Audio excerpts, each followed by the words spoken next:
ನಮಸ್ಕಾರ ಎಲ್ಲರಿಗೂ, ನಾನು ಅಶ್ವಿನಿ. ಇವತ್ತು ನಾನು ಮಾಡ್ತಾ ಇರೋದು ಬಿಳಿ ಹೋಳಿಗೆ, ಅಥವಾ ಮರಾಠಿಯಲ್ಲಿ ಇದಕ್ಕೆ ಹೇಳೋದು ಪೀಠ ಪೋಳಿ ಅಂತ ಹೇಳ್ತಾರೆ.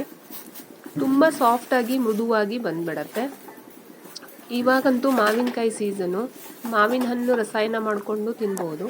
ಅದ್ರ ಜೊತೆ ತುಂಬ ಟೇಸ್ಟಿಯಾಗಿರತ್ತೆ. ಇದಕ್ಕೆ ಬೇಕಾಗುವಂಥ ಸಾಮಗ್ರಿ ನೋಡಿ. ಫಸ್ಟಿಗೆ ನಾವು ಇದು ಹೂರ್ಣ ಮಾಡ್ಕೋಬೇಕು. ಅದಕ್ಕೆ 1 ಲೋಟ ನಾನು ಅಕ್ಕಿ ಹಿಟ್ಟು ತೊಗೊಂಡಿದ್ದೀನಿ.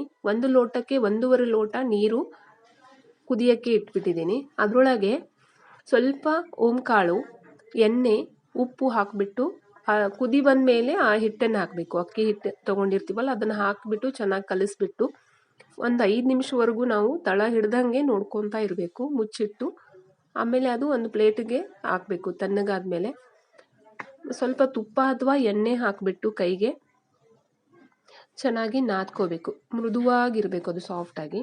ಇಲ್ಲಿ ನೋಡಿ, ಇನ್ನೊಂದಕ್ಕೆ ಮೇಲ್ಗಡೆ ಕೋಟಿಂಗ್ ಮಾಡಲಿಕ್ಕೆ ನಾವು ಚಪಾತಿ ಹಿಟ್ಟಿನ ಥರ ಕಲಿಸ್ಕೋಬೇಕು. ಅದಕ್ಕೆ ನೀವು ನಾನು ಇಲ್ಲಿ ಮೈದಾ ತೊಗೊಂಡಿದ್ದೀನಿ. ಮೈದಾಗೆ ಒಂದು ಸ್ವಲ್ಪ ಉಪ್ಪು, ಎಣ್ಣೆ ಹಾಕಿ ನೀರು ಹಾಕಿ ಕಲಿಸ್ಕೊಂಡು ಚಪಾತಿ ಹಿಟ್ಟಿನ ಅದಕ್ಕೆ ತೊಗೊಂಡಿದ್ದೀನಿ. ಇಲ್ಲಿ ಬೇಕಾದರೂ ನೀವು ಗೋಧಿ ಹಿಟ್ಟು ಕೂಡ ತೊಗೋಬಹುದು. ಇದು ಫಸ್ಟಿಗೆ ನಾವು ಅಕ್ಕಿ ಹಿಟ್ಟನ್ನ ಸಪ್ರೇಟಾಗಿ ತೊಗೊಂಡಿದ್ವಲ್ಲ ನಾದ್ಕೊಂಡು, ಅದು ಚಪಾತಿ ಹಿಟ್ಟು ಅಥವಾ ಮೈದಾ ಏನು ತೊಗೊಂಡಿದ್ದೀವಲ್ಲ ಅದರೊಳಗೆ ಸ್ಟಫ್ ಮಾಡ್ಕೋಬೇಕು. ಸ್ಟಫ್ ಮಾಡಬೇಕಾದ್ರೆ ಅಕ್ಕಿ ಹಿಟ್ಟು ಎಷ್ಟು ತೊಗೊಂಡಿರ್ತೀವಲ್ಲ ಅದ್ರಗಿಂತ ಸ್ವಲ್ಪ ಕಡಿಮೆ ಮೈದಾ ಹಿಟ್ಟಿನ ಉಂಡೆ ತೊಗೊಂಡು ಅದರಲ್ಲಿ ಸ್ಟಫ್ ಮಾಡಿ ಚೆನ್ನಾಗಿ ತೀಡ್ಕೋಬೇಕು. ತುಂಬ ಸಾಫ್ಟಾಗಿ ಮೆತ್ತಗೆ ಬರುತ್ತೆ ನೋಡಿ. ನಾನಿಲ್ಲಿ ಹಾಕ್ತಾ ಇದ್ದೀನಿ. ಫ್ರೈ ಮಾಡ್ಕೋಬೇಕು. ತುಪ್ಪ ಅಥವಾ ಎಣ್ಣೆ ಹಾಕ್ಕೊಂಡು ಫ್ರೈ ಮಾಡ್ಕೊಳ್ಳಿ. ನೀವು ಯಾವುದೇ ಥರ ನಾರ್ತ್ ಇಂಡಿಯಾ ಅಥವಾ ಸೌತ್ ಇಂಡಿಯಾ ಪಲ್ಯ ಮಾಡ್ಕೊಳ್ಳಿ, ಅಥವಾ ನಾರ್ಮಲ್ ಯಾರಾದರೂ ಗೆಸ್ಟ್ ಬಂದ್ರೂ ಒಂದು ಸ್ವಲ್ಪ ಡಿಫ್ರೆಂಟ್ ಆಗಿರುತ್ತೆ ಅಂತ ಹೇಳಿ ಮಾಡ್ಕೊಬೋದು. ತುಂಬ ಟೇಸ್ಟಿಯಾಗಿ ಬರುತ್ತೆ. ನಾನ್ ವೆಜ್ಜು ವೆಜ್ಜು ಎರಡಕ್ಕೂ ನಡೆಯುತ್ತೆ. ಆಮೇಲೆ ಮಕ್ಕಳಿಗೂ ಕೂಡ ಇದಕ್ಕೆ ಜಾಮ್ ಅಥವಾ ಏನಾದರೂ ಪಲ್ಯ ಗಿಲ್ಲೆ ಹಾಕಿಬಿಟ್ಟು ನಾವು ಬಾಕ್ಸಿಗೆ ಹಾಕಿ ಕಟ್ಟಿದ್ರೂ ತುಂಬ ಚೆನ್ನಾಗಿರುತ್ತೆ.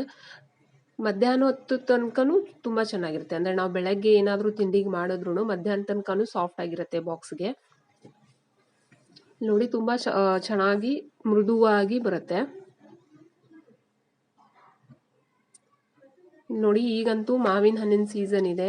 ಮಾಡಿ ನಾವು ಮಾವಿನ ಹಣ್ಣಿನ ರಸ ಜೊತೆನೂ ತಿನ್ಬೋದು, ಅಥವಾ ನಾವು ಪಾಲಕ್ ಪನ್ನೀರು ಅಥವಾ ಪನ್ನೀರ್ ಐಟಮ್ಸ್ ಯಾವುದಾದ್ರೂ ಸಬ್ಜಿಗಳಿರಲಿ ಅದ್ರ ಜೊತೆನೂ ಮಾಡ್ಕೊಂಡು ತಿನ್ಬೋದು. ತುಂಬ ಸಾಫ್ಟಾಗಿ ಬಂದ್ಬಿಡತ್ತೆ ಮತ್ತು ತಿನ್ಲಿಕ್ಕೂ ತುಂಬ ಚೆನ್ನಾಗಿರುತ್ತೆ ನೋಡಿ. ರೆಡಿಯಾಗಿದೆ. ಹೇಗಾಗಿದೆ ಅಂತ ಹೇಳಿ ಮಾಡಿ ನೋಡಿ. ಲೈಕ್ ಮಾಡಿ, ಶೇರ್ ಮಾಡಿ, ಸಬ್ಸ್ಕ್ರೈಬ್ ಮಾಡಿ.